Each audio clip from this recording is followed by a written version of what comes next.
ఆగరు ఆ బాలుడు ఇస్మాయిల్ ఇద్దరు అరణ్యంలో పోతున్నప్పుడు నీళ్ళైపోతాయి, ఆహారం అయిపోతుంది. చాలా ప్రయాణం చేసి చేసి చేసి వాళ్ళు ప్రాణం అంతా తొమ్మసిల్లిపోతూ ఉంటుంది. నడిచి నడిచి గొంతు ఎండిపోతూ ఉంటుంది, నోరు ఎండిపోతూ ఉంటుంది. హాగర్ ఏం చేస్తుంది అంటే ఆ పిల్లగాడు మొత్తం నడిచి నడిచి నడిచి నడిచి దాహమై గొంతు ఎండిపోయి ఏమైపోతాడంటే కుప్పకొలిపోతాడు. నడుస్తూ ఉంటాడు దాహమై అలా కొడుకు కుప్పకొలిపోతాడు, నడవలేని పరిస్థితి అయిపోతుంది. అప్పుడు ఆ కొడుకును పట్టుకొని ఆగరు ఏడుస్తూ ఉంటుంది. అయ్యో నేను ఎక్కడ ఉండేదాన్ని, ఎక్కడో రాజు దగ్గర పని మనిషిలాగా ఉండేదాన్ని, గిన్నెలు తోముకుంటూ ఉండేదాన్ని, ఇప్పుడు నాకు ఈ పరిస్థితి ఏంది? నా ఇష్టం లేకుండా అబ్రామ్ దగ్గరకు వచ్చేసాను, అబ్రామ్కు భార్య అయ్యాను, ఆయనకు కొడుకును కన్నాను, నా ప్రణయం ఏం లేకుండానే ఇవన్నీ జరిగిపోయినాయి. నేను రాజు దగ్గర ఉన్నప్పుడే ఏదో మూలన దాసిగా పని చేసుకుంటూ ఉండేదాన్ని, ఇప్పుడు నాకు కొడుకుండి అరణ్యంలో నేను నా కొడుకు ఇద్దరం చనిపోయే పరిస్థితి వచ్చింది అని చెప్పేసి ఏడుస్తూ ఉంటుంది. కొడుకుని చూస్తేనేమో కుప్పకూలిపోయాడు. ఈ మొక్క ఆమె కొడుకుని పట్టుకొని ఎలుగెత్తి ఏడుస్తూ ఉంటుంది. కళ్ళ ముందే కన్న కొడుకు ప్రాణం పోతూ ఉంటే, నీళ్లు లేక అలమటిస్తూ ఉంటే అది చూడలేకపోయింది. ఆ తల్లి చూడలేకపోయింది. దాహం అని పిల్లగాడు అరుస్తూ ఉన్నా కూడా ఎట్నుంచి నీళ్ళు తేవాలి, ఎట్నుంచి నా కొడుకు దాహం తీర్చాలి అని ఆమెకు ఏం తోచలేదు. అలాంటి పరిస్థితుల్లో ఆ పిల్లగాన్ని ఒక పొదల కింద పెట్టి ఆమె దూరంకి వెళ్ళి ఏడుస్తా కూర్చుంది. ఆ కొడుకు నీళ్ళు అని చెప్పేసి ఆ దాహంతో అలమటిస్తూ ఉంటే వాళ్ళ కొడుకు ప్రాణం పోతా ఆమె చూడలేకపోయింది. ఇప్పుడు ఆ పరిస్థితి రావడానికి ఎవరు కారణం? ఇష్టం లేకపోయినా కూడా అబ్రామ్ దగ్గరికి పంపించిన రాజుదా, లేకపోతే ఇష్టం లేకపోయినా అబ్రామ్కు భారీగా చేసిన శారదా, లేకపోతే ఇక నా కొడుకే కదా, నా పిల్లగాడే కదా అని ఇక్కడనే ఉండి ఆమెకు శారమ్మకు సర్ది చెప్పకుండా నువ్వు వెళ్ళిపోయి ఇక్కడ ఉండాల్సిన అవసరం లేదని చెప్పేసి కొడుకుని అరణ్యంలోకి పంపేసిన అబ్రామ్దా? ఎవరి తప్పు? ఆమె ప్రణయం ఏం లేదు, ఆమె చేసిన తప్పేం లేదు. ఎవరెవరో ఇష్టాలు, ఎవరెవరో అనుకున్నవి, ఎవరెవరో చేసినవి, ఎవరెవరో త్యాగం చేసినవి ఆమెకి ఆ పరిస్థితిలోకి తీసుకొచ్చారు. ప్రార్థన చేద్దామన్నా అది దేవుడు అంటే ఎవరో తెలియదు. ఆమె అన్నరాలు, దేవుడు అంటే ఏందో తెలియదు, దేవుడికి ఎట్లా ప్రార్థన చేయాలో తెలియదు, దేవుడితో ఎలా మాట్లాడాలో తెలియదు. అలాంటి పరిస్థితుల్లో ఆమె ఏడుస్తూ ఉన్నప్పుడు దేవుడు ఆమె కన్నిటిని చూశాడు, ఆమెతో మాట్లాడాడు. అప్పుడు దేవుడు కార్యం చేసి నీటి బుగ్గను సృష్టించి ఇప్పుడు ఆమె ఆ నీటి బుగ్గను చూసి ఆ నీళ్ళతో ఆ తిత్తిని నింపి ఆ పిల్లవాడికి తాగనిచ్చింది. అప్పుడు ఆ పిల్లవాడు దెబ్బరిగిపోయాడు. ప్రాణం పోయే చివరి క్షణాల్లో ఇంకొక 20 నిమిషాలు అయితే ప్రాణం పోతుంది అన్నప్పుడు దేవుడు ఆమెతో మాట్లాడాడు. దేవుడు నా కుమారుణ్ణి బ్రతికించాడు. దుప్పి నీటి వాగు కొరకు ఆశపడినట్లు దేవా నా ప్రాణము నీ కొరకు ఆశపడుతున్నది. అయితే ఆ యొక్క పరిస్థితుల్లో కూడా దేవుడు ఆమె దర్శించి ఆ ప్రాణపాయ స్థితిలో నుంచి ఆమె కొడుకును రక్షించాడు. ఎలా రక్షించాడు? నీటి బుక్కులు పుట్టించాడు. ఆగరు నాతో మాట్లాడిండు దేవుడు అని చెప్పేసి దేవుడికి పేరు పెడతాది. ఏంది? చూచుచున్న దేవుడు అని పేరు పెడతాది. అయితే నా కష్టాన్ని, నా కన్నిటిని, నా బాధను, నా మనోవేదనను చూసిన దేవుడు, ఆ దేవుడు ఎలాంటి వాడంటే చూచుచున్న దేవుడు. అంటే చెప్పండి, ఎవరు? చూచుచున్న దేవుడు.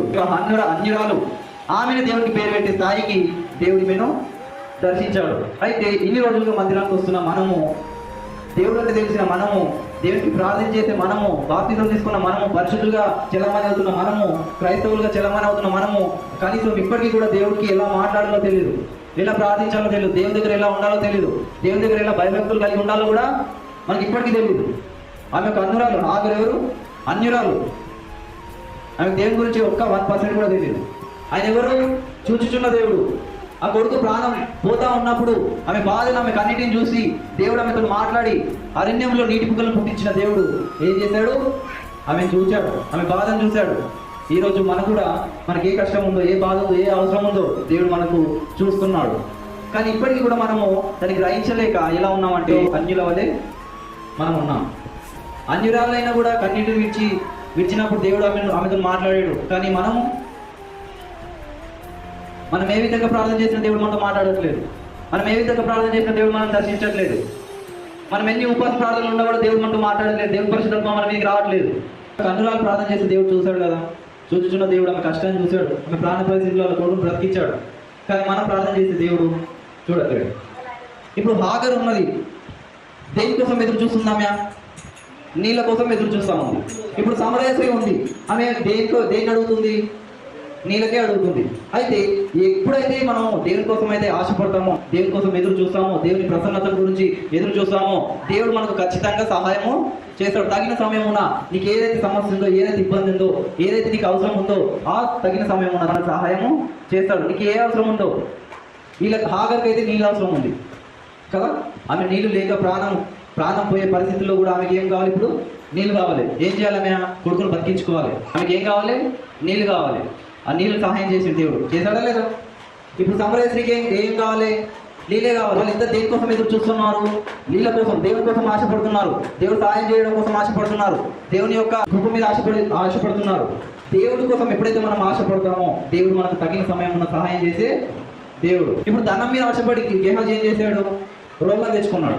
ధనవంతుడు లాజరు గురించి మనము ఈ సందర్భంగా నేను గుర్తు చేస్తాను. ఈ దరిద్రుడేమో పరలోకంలో ఉన్నాడు, ధనవంతుడేమో నరకంలో కాల్చున్నాడు. అప్పుడు అక్కడి నుంచి అడుగుతాడు, ఏమంటాడు? లాజరు, నీ యొక్క చిటికెన వేలు నుంచి ఒక నీటి చుక్కను తీసుకొని రా అని చెప్పేసి అటు నుంచి ఆర్తనాదాలు పెడతాడు. బ్రతుకున్నప్పుడేమో ఒకరికి హెల్ప్ చేయలేడు, ఒకరు అవసరం తీర్చలేడు, ఒకరికి అన్నం పెట్టలేడు. కానీ చనిపోయిన తర్వాత ఎక్కడ వెళ్ళాడు? నరకంలోకి వెళ్ళాడు.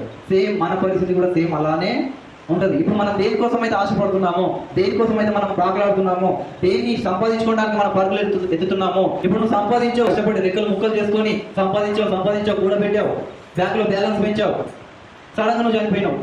అవన్నీ ఎవరికి? ఇప్పుడు నీ కష్ట జీతం అంతా పరుల పాలే కదా, అంతేనా కదా? దేవుడి మీద మనం ఆశ పెట్టుకోవాలి. దేవుడు ఏమన్నాడు? నువ్వు మరల తప్పుకుంటావు, కానీ నేను ఇచ్చి నీళ్ళు తాగువాడు ఎన్నడూను తప్పుకున్నాడు. దేవుడు ఇచ్చి నీళ్ళు కావాలి మనకు. లోకం ఇచ్చి నీళ్ళు అవసరం లేదు. లోకం ఇచ్చే ఆదరణ మనకు అవసరం లేదు. మన ఇరుగు పొరుగు వాళ్ళు ఇచ్చే మాటలు, సుడిపడి మాటలకు శారా ఎలా అయితే ఇబ్బంది పెట్టిందో అలాంటి మాటలకు మనం బాధపడాల్సిన అవసరం లేదు. వాళ్ళు ఏదో ఉన్నారని చెప్పేసి మనం కురిగిపోయి, వాళ్ళు ఏదో అనుకుంటున్నారని చెప్పేసి మనం బాధపడి, వాళ్ళు ఏదో అంటున్నారని చెప్పేసి మన మందిరానికి రాకుండా ఉండి, మనము దేవునికి దూరం అయిపోయి, మనం ప్రార్థన జీవితంలో వెనుకబడిపోయి, విశ్వాసంలో వెనుకబడిపోయి, నేను ఎన్నడూ కూడా తప్పిపోకూడదు, ఎన్నడూ కూడా నేను లోకంలో పడిపోకూడదు, ఎన్నడూ కూడా నేను దేవునికి దూరంగా జీవించకూడదు, నేను దేవుడితోనే ఉండాలనే ఆశ నీలో ఉంటే, కానీ లోక సంబంధమైన ఆశలకు, ఆ రిలేషన్షిప్లకు, ఆ యొక్క ధనానికి, ఆ యొక్క గర్వానికి, ఆ యొక్క పదవులకు నువ్వు ఆశపడ్డావు అనుకో, నీ భూమి మీద నువ్వు ఏం చేసావు? నువ్వు ఏం బ్రతుకుతున్నావు? ఏం ఆలోచన చేస్తున్నావు? దేని మీద ఆశపడుతున్నావు? ఇప్పుడు సమరయ స్త్రీ ఉంది. ఆమె ఎవరు? పాపములు బ్రతుకుతున్న వ్యక్తి. ఆమె దేని మీద ఆశపడుతుంది? అవునా, ఇంత దూరం నేను రాకుండా ఉంటున్నట్లు ఆ నీళ్ళు నాకు దయచేయి, ఇంత దూరం రాకుండా ఆ నీళ్ళు ఇవ్వమంటుంది, కానీ గ్రహిస్తలేదు. ఎంతసేపు ఆ నీళ్ళ గురించే మాట్లాడుతుంది. ఆ నీళ్ళు నాకు మళ్ళీ తప్పు కాకుండా నీళ్ళు, నేను ఇంత దూరం రాలేకపోతున్నాను అని చెప్పి నీళ్ళే అడుగుతుందే, కానీ ఆ దేవుడు వచ్చిన వాడు నిజమైన దేవుడు అని చెప్పేసి ఆలోచన చేస్తారు. ఈ రోజు కూడా మనం మందిరానికి వస్తున్నాం. మనము ఎంతసేపు ఆశీర్వాదాలు, దీవెనలు, ఆస్తిపాస్తులు, ధనాలు, వీటి మీదనే మనం ఆశపడుతున్నామే, కానీ దేవుని కోసం బ్రతికే ఆలోచన ఎవరికి లేదు. దేవుని పరిచయం చేసే ఆలోచన ఎవరికి లేదు. లోకం మీదనే కదా, ధనం మీదనే కదా, ఈ లోక సంబంధమైన ఆశల మీదనే కదా మనం తప్పిన్నది. దప్పికొన్న వారి మీద నీళ్లను, ఎండిన భూమి మీద ప్రవాహ జలములను కుమ్మరించేదని దేవుడు సెలవిస్తున్నాడు. దప్పికొనిన వారులారా నీళ్ళ యొద్దకు రండి. చాలు, ఏమంటాడు? దప్పికొనిన వారులారా నీళ్ళ యొద్దకు రండి, నేను మీ దప్పిని తీరుస్తాను, నేను మీ అవసరాలను తీరుస్తాను, మీ అక్కర్లను తీరుస్తాను. ఎవరైతే దప్పికొంటున్నారో వాళ్ళు నా యొద్దకు రండి అని చెప్పి దేవుడు పిలుస్తా ఉన్నాడు.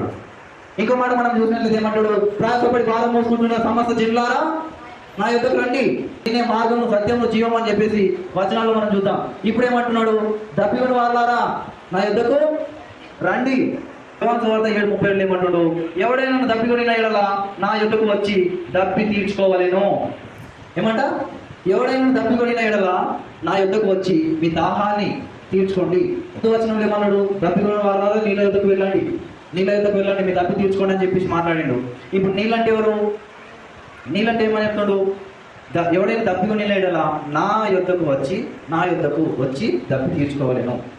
అక్కడనేమో నీళ్ళ యొద్దకు వెళ్ళండి అని చెప్పాడు. ఇక్కడనేమో నీళ్ళ యొద్దకు రండి, నేనే నీళ్ళను, నా దగ్గరకు వచ్చి మీ దప్పి తీర్చుకోండి అని చెప్పేసి దేవుడు మాట్లాడతాం. రాజులను నమ్ముకున్నట కంటే యెహోవాను ఆశ్రయించుట మేలు అని చెప్పేసి వాక్యం తెలియజేస్తుంది. నువ్వు ఎక్కడెక్కడ వెళ్ళావేమో నీ తప్పిని తీర్చుకోవడానికి, నువ్వు ఎక్కడెక్కడో తిరిగావేమో మన తప్పి తీర్చుకోవడానికి, మన ఆశలు, మన కోరికలు తీర్చుకోవడానికి, ఈ లోక సంబంధమైన ఆశలు తీర్చుకోవడానికి వెళ్ళామేమో. కానీ దేవుడు అంటున్నాడు, ఎవడైనా దప్పి గురిన ఎడల వాడు నా యొద్దకు వచ్చి దప్పి తీర్చుకోండి.